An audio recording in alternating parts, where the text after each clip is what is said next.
चलिए बेटा, आज मैथिली शरण गुप्त जी की अगली कविता मानिनी यशोधरा हम पढ़ेंगे। सबसे पहले मैं आपको ये बता देना चाहती हूँ कि यशोधरा किसका नाम है। यशोधरा गौतम बुद्ध जी की पत्नी का नाम है। ज़्यादातर इस कविता में जो बच्चों को कन्फ्यूजन रहती है वो यशोधरा को यशोदा समझ लेते हैं, जो भगवान कृष्ण की माता है। यशोदा भगवान कृष्ण की माता है और यशोधरा गौतम बुद्ध जी की पत्नी का नाम है। जब गौतम बुद्ध को वैराग्य हो जाता है और वो आध्यात्मिक सिद्धि के लिए रातों रात अपना महल आदि, पुत्र, परिवार, राज्य सब कुछ छोड़कर चले जाते हैं, तब उनके जाने के बाद उनकी पत्नी यशोधरा की मन स्थिति का, उसके मन के भावों का चित्रण इस कविता के माध्यम से किया गया है। इस कविता में यशोधरा अपनी सखियों से, अपने परिवार वालों से अपने मन की बात करती है कि अचानक से गौतम उन्हें छोड़कर चले गए हैं, कि काश वो उसको कह करके जाते कि अब तक वो परीक्षाएं दे चुके हैं बहुत सी, लेकिन अब मुझे मजबूत होकर के परीक्षा देनी है। इसमें उसके मुख्य भाव क्या है बेटा, कि जो कार्य उसके पति अधूरा छोड़कर गए हैं, सच्ची पतिव्रता होने के रिश्ते से आज मुझे वह सारे कार्य मजबूत बन करके करने हैं। उसके मन के भाव है, वो मन ही मन सोच रही है कि किस तरह से उसका ब्याह हुआ था और जो उसके पति हैं वो उसको किस तरह से, वो संसार से निर्लिप्त थे, उन्हें संसार से किसी भी तरह की कोई आसक्ति नहीं थी। अब वो अपने मन की बातों को अपने आप से, अपने सखियों से, अपनी दासियों से, परिवार से कर रही है, कुछ मन में सोच रही है, कुछ बोलकर कह रही है। आइए, इस कविता का शीर्षक आपको पता चली गया है, मानिनी यशोधरा। यशोधरा कौन है? गौतम बुद्ध की पत्नी का नाम है।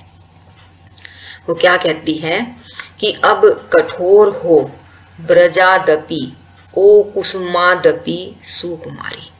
ब्रजादपि शब्द का अर्थ है वज्र से भी अधिक। कुसुमादपि का अर्थ क्या है? कुसुम अर्थात फूल से भी अधिक। अब इस पंक्ति का भाव पढ़ेंगे कि हे यशोधरा, अब तुझे वज्र से भी अधिक कठोर बनना पड़ेगा और तू अब है कैसी? फूलों से भी सुकुमारी। हे फूलों से भी सुकुमारी यशोधरा, तुम ब्रज से भी, वज्र से भी अधिक कठोर बन जा। आर्यपुत्र किसको कह रही है? अपने स्वामी को, अपने पति को, कि वो जीवन की कठिनतम परीक्षाएं दे चुके हैं, अब है मेरी बारी। वो किससे कह रही है? अपने आप से, कि वो परीक्षाएं दे चुके हैं, अब मुझे अपनी परीक्षाएं देनी है। वो सोच रही है विवाह से पहले की बात कि मेरे लिए पिता ने सबसे धीर वीर वर चाहा। मेरे पिता पूरे संसार में जिसके अंदर सबसे ज़्यादा धैर्य है और वीरता में भी सबसे आगे है, ऐसे वर को चाहा था। मेरे पिता क्या चाहते थे कि समस्त संसार में धैर्यशील और वीरता से युक्त पुरुष से मेरा विवाह हो। आर्यपुत्र को देख उन्होंने सभी प्रकार सराहा, और जब मेरे पति को उन्होंने देखा, आर्यपुत्र अर्थात मेरे पति को जब उन्होंने देखा तो हर तरह से सराहना की, प्रशंसा की, उन्हें वो पसंद आए, उन्हें अच्छे लगे। अर्थात मेरे पिता जैसा दामाद चाहते थे, मेरे लिए जैसा वर चाहते थे, मेरे पति को देख करके उन्हें वैसा ही पाया। फिर भी हटकर हाय, वृथा ही उन्हें उन्होंने थाहा। था का अर्थ क्या होता है? था लेना, अर्थात उसके किसी भी व्यक्ति के बारे में, किसी भी जगह के बारे में विस्तार पूर्वक गहराई से जानने को हम कहते हैं था लेना, था। क्या कहती है कि ये बात पता थी मेरे पिता को कि आर्यपुत्र हर तरह से सराहनीय है, प्रशंसनीय है, फिर भी हटकर आए, उन्होंने व्यर्थ में ही उनकी था लेने की कोशिश की। किस योद्धा से बढ़कर उनका शौर्य सिंधु अवगाहा।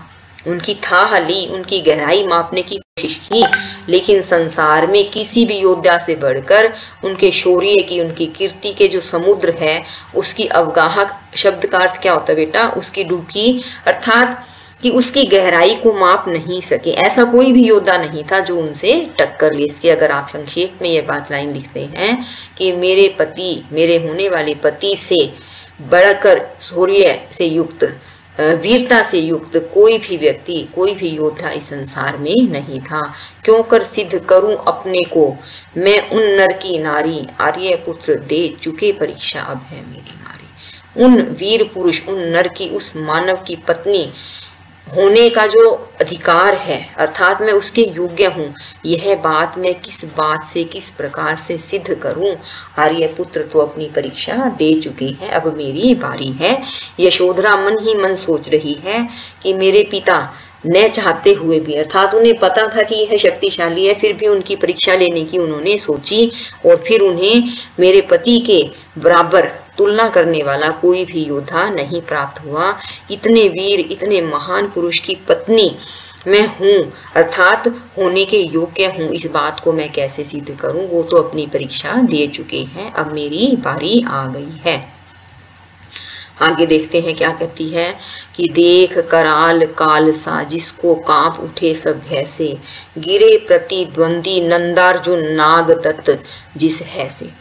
क्या कहते हैं कि कराल का अर्थ है विकराल, भयानक, काल सा, जो काल के समान भयानक और डरावनी है, जिसको कांप उठे सब भय से, अर्थात ऐसे योद्धा जो काल अर्थात मौत के समान भयानक है, जिन्हें देख करके सब भय से कांप उठते हैं, ऐसे प्रतिद्वंदी योद्धा नंद और अर्जुन नाग दत्त जिस है से, है का अर्थ है घोड़े से, अर्थात ऐसे घोड़े पर सवार प्रतिद्वंदी नंदार्जुन आदि, जिनको देखकर काल भी कांप उठता है।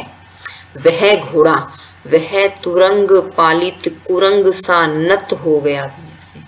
ऐसे घोड़े पर, जिस पर नंदार्जुन जैसे प्रतिद्वंदी योद्धा सवारी करते हैं, वह घोड़ा जिसे देखकर कराल, काल के समान सब कांप उठते हैं, जब मेरे स्वामी के सामने आया। वह तुरंग का अर्थ है घोड़ा, पाला हुआ घोड़ा, वह घोड़ा पाले हुए कुरंग अर्थात हिरण के समान विनय से नतमस्तक हो गया, अर्थात जिसके ऊपर सवारी करना, घुड़सवारी करना बड़े बड़े योद्धाओं के लिए मुश्किल था, अर्थात जिसके ऊपर बैठना, मतलब उस घोड़े को साधना हर एक के बस की बात नहीं थी। वह घोड़ा मेरे पति के सामने पाले हुए हिरण के समान विनय से नतमस्तक हो गया। क्यों न गूंजती रंग भूमि फिर उनके जय जय जय से। वह रंगभूमि जहाँ पर यह प्रतियोगिता करवाई जा रही थी, अर्थात राजाओं के यहाँ जो घुड़सवारी है या तलवारबाजी है, गदाबाजी या किसी भी तरह की जो प्रतियोगिताएं कराई जाती है, उस जगह को रंगभूमि कहा जाता है। कि जैसे ही वह घोड़ा मेरे पति के सामने हिरण के समान विनय से नतमस्तक हुआ, पूरी की पूरी रंगभूमि जय जय जयकार से गूंज उठी। निकला वहां कौन उन जैसा प्रबल पराक्रमकारी, आर्य पुत्र दे चुके परीक्षा अब है मेरी बारी। कि मेरे स्वामी से ज्यादा प्रबल अर्थात शक्तिशाली कोई भी पराक्रमकारी योद्धा वहां पूरी रंगभूमि में कोई भी नहीं निकला। जब मेरे पिता उनकी परीक्षा के लिए यह प्रतियोगिता कराते हैं तो सब जगह उन्हीं का जय जयकार होकर रह जाता है। मेरे स्वामी हर तरह से परीक्षा दे चुके हैं, अब मेरी बारी है। यशोधरा यह बात मन ही मन में सोच रही है। आइए पढ़ते हैं कि सभी सुंदरी बालाओं ने मुझे उन्होंने माना, सबने मेरा भाग्य सराहा, सबने रूप बखाना। यशोधरा अत्यंत रूपवती कन्या थी। जितनी भी सुंदर बालिकाएं थी, अर्थात जब उनके लिए शादी का प्रस्ताव रखा गया तो आसपास की जितनी भी सुंदर कन्याएं थी, उनमें से मेरे स्वामी ने सिर्फ मुझे ही मान सम्मान दिया, अर्थात मेरा चयन किया, मेरा वरण किया। और जब आर्यपुत्र ने मेरा वरण किया, मुझसे विवाह किया, तो सबने मेरे भाग्य की सराहना की कि इतने श्रेष्ठ पति तुझे मिले हैं, और सबने मेरे रूप का बखान किया कि मैं बहुत सुंदर हूँ, इसलिए उन्होंने मेरा वरण किया है। खेद, किसी ने उन्हें न फिर भी ठीक ठीक पहचाना, लेकिन मुझे आज खेद होता है, अफसोस होता है कि किसी ने भी मेरे स्वामी को अच्छे ढंग से पहचानने की कोशिश नहीं की। भेद चुने जाने का अपने मैंने भी अब जाना कि जब मेरे स्वामी ने मुझे चयन किया था, मेरा वरण किया था, तो मुझे लगा था कि मेरे रूप पर मोहित होकर के उन्होंने मेरा वरण किया है, लेकिन जो उन्होंने मुझे चुना था जिस तरह से मेरा चयन किया था, मुझे पत्नी के रूप में स्वीकार किया था, आज मुझे यह बात पता चल रही है कि उन्होंने मेरा चयन किस वजह से किया था। इस दिन के उपयुक्त पात्र की उन्हें खोज थी सारी, कि जैसे यशोधरा क्या कहना चाहती है, उन्हें सारी बात पता थी कि आज यह दिन जीवन में कभी न कभी आएगा। उपयुक्त का अर्थ है सही पात्र, उन्हें जरूरत थी, उसकी खोज थी, इसलिए उन्होंने मेरा चयन किया था। अर्थात जब जीवन में विपरीत परिस्थितियां आ जाती हैं, तब कौन सी लड़की मेरा साथ देगी, यह बात उन्हें खोज थी। वो ऐसी बात जानना चाहते थे, इसलिए उन्होंने मेरा चयन किया था।